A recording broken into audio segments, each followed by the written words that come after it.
Assalamualaikum warahmatullahi wabarakatuh. Baiklah, perkenalkan nama saya Fikri Hidayat dengan NIM 10119029 jurusan Hukum Keluarga Islam 5A. Baiklah, di sini saya akan menjelaskan proposal penelitian saya yang berjudul Persepsi Masyarakat Terhadap Sanksi Adat Nikah dan Keadaan Hamil Studi Kasus di Desa Simpang Terusan, Kecamatan Muara Bulian, Kabupaten Batanghari. Selanjutnya tentang latar belakang. Dalam setiap hukum adat dikenal dengan istilah sanksi adat yang dianggap telah melanggar kaidah yang bertentangan dengan kepentingan umum.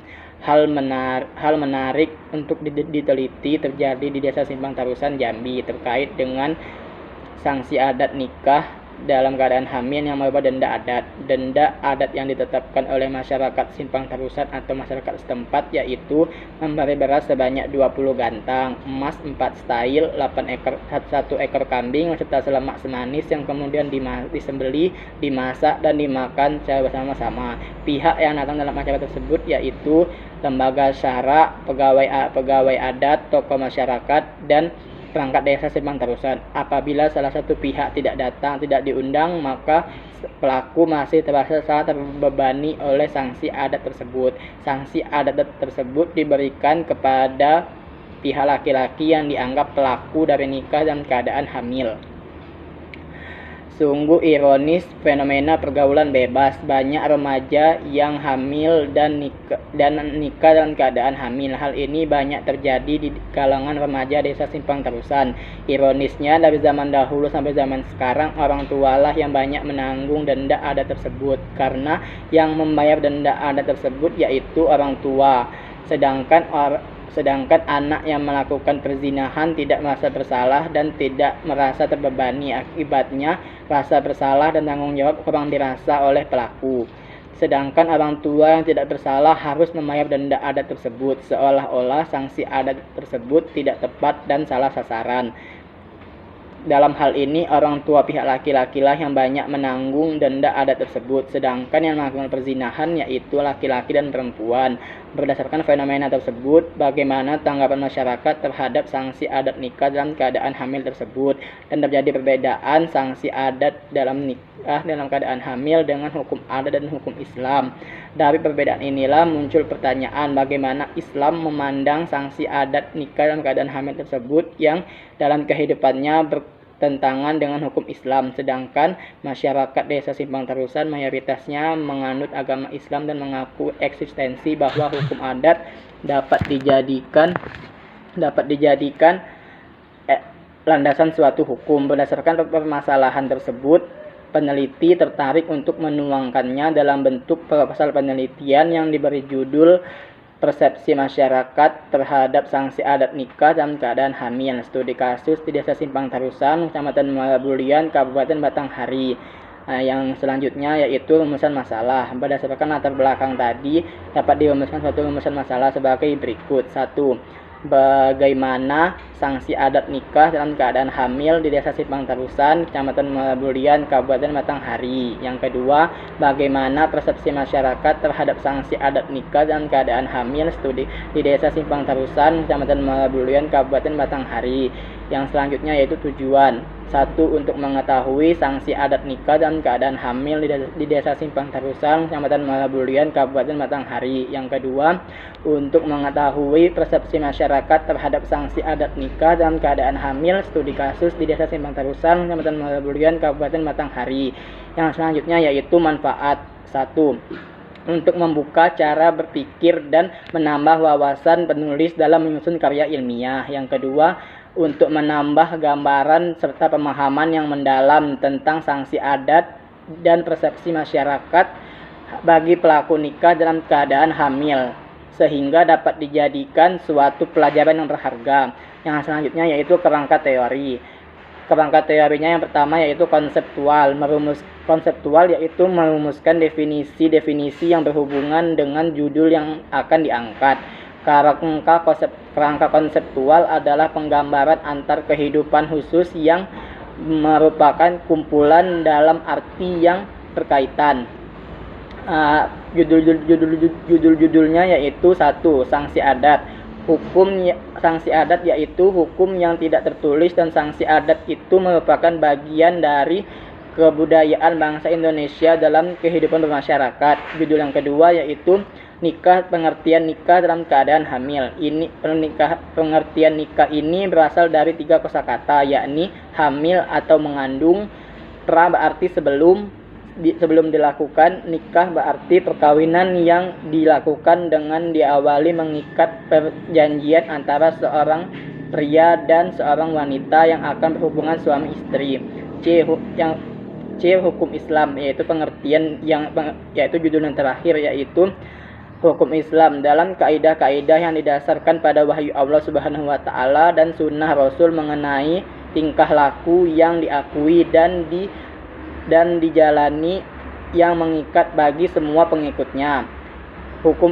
Hukum Islam adalah syarat yang berarti bagi aturan yang diadakan oleh Allah untuk umatnya yang dibawa oleh seorang nabi sallallahu alaihi wasallam, baik tata akidah ataupun tingkah laku.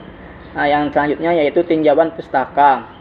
1. Penelitian Risma Fatika Putri. Tinjauan dengan judul Tinjauan Hukum Islam terhadap pandangan tokoh masyarakat tentang perkawinan akibat perzinahan wanita hamil di luar nikah di Desa Kecapi, Kecamatan Lampung Selatan. Hasil penelitiannya yaitu faktor-faktor yang mempengaruhi perkawinan wanita hamil di luar nikah, yakni kadar iman yang rendah, pergaulan bebas, tidak dapat restu dari orang tua, dan kurang adanya penyuluhan hukum di KUA setempat. Itulah faktor-faktornya. Yang kedua, penelitian dari Yulianti dengan judul Persepsi Tokoh Masyarakat Terhadap Hamil Pranikah ditinjau dari hukum Islam.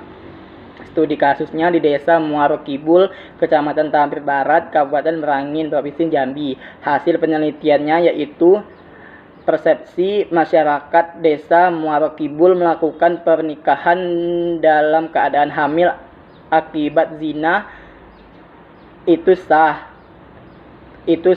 dalam hukum Islam hingga karena adanya akad nikah. Sebaliknya perkawinan tersebut dinyatakan haram karena kandungan yang ada pada waktu itu tidak sehat. Yang ketiga yaitu penelitian dari Al-Mizan dengan judul Denda Adat bagi Pelaku Zina ditinjau dari hukum Islam. Studi kasus di Desa Kotorayo, Kecamatan Tabir Barat, Kabupaten Merangin, Jambi. Hasil penelitiannya yaitu dalam Islam hukuman bagi pelaku zina yaitu dicambuk dan dirajam yang telah ditetapkan oleh Allah dalam Al-Quran dan hadis. Sedangkan dalam hukum adat cukup dengan membayar hutang yang ditetapkan oleh pemangku adat. Yang selanjutnya yaitu pendekatan penelitian.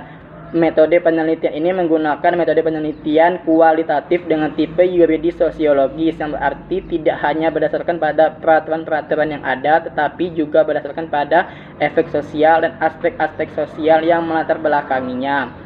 Yang selanjutnya yaitu jenis data. Jenis datanya ada 2, yaitu data primer dan sekunder. Data primer adalah data yang berasal dari data lapangan dan dipatuhi dan didapat dari responden ataupun sebagai sumber utama. Sedangkan data sekunder yaitu data yang diperoleh sumber dari perantara dan didapatkan dengan cara mengutip dari buku atau jurnal-jurnal yang lainnya.